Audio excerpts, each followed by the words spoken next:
We're here again at the 2015 SMSF Association National Conference, and again this video is brought to you by Self-Managed Super and Domacom, the fractional property investment specialists.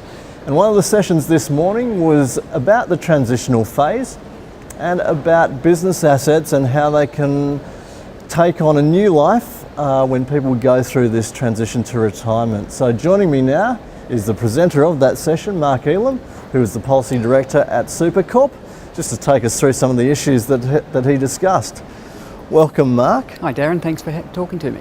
So what are the advantages and why would people consider to look at business assets in a different light once they go into this transitional stage? Well, I think it's about looking at what the purpose of those business assets were and how that purpose can actually change. So obviously during business life, the purpose of the asset can be simply to house from where the business is conducted through to providing security for loans to fund working capital. But then as a small business owner transition towards retirement, then those assets could take on a different life, looking at transitioning them to a self-managed super fund where they become more of a passive asset, generating rental income to provide funding for pensions, and that money replacing the business wages or business income of that business owner.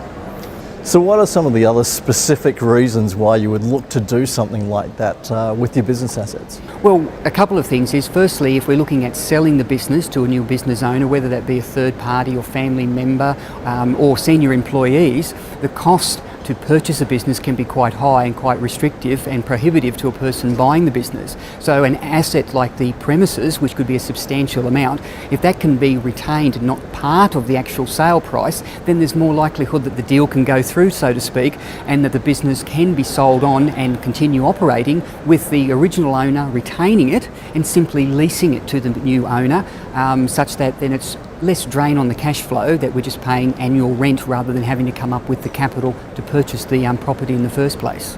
So that's one of the advantages of why you would want to retain it. Obviously inside the self-managed fund as well, you've got those tax advantages that ultimately when the property is later sold, we've got that generous tax concessions for capital gains in self-managed funds, right down to if we're in pension mode, we don't pay any tax at all. Now I'm assuming, just like any strategy out there are things that you have to look out for, pitfalls and that sort of things you have to take into consideration.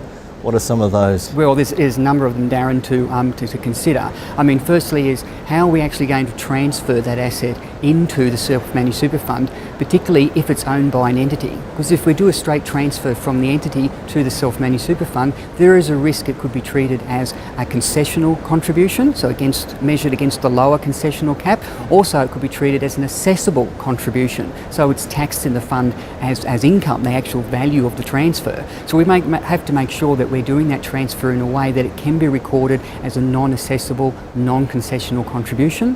We've also got GST considerations, the entity that's disposing of that business real property.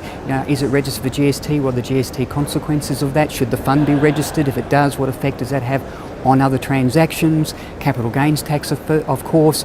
Can we utilise the CGT small business concessions, and what's the issues there? And also contribution caps. Can we get this property across in one transaction, or are we going to stagger it over a number of income years, or utilise the limited recourse borrowing rules? Okay, well thank you very much for your time this afternoon. My pleasure, thank you.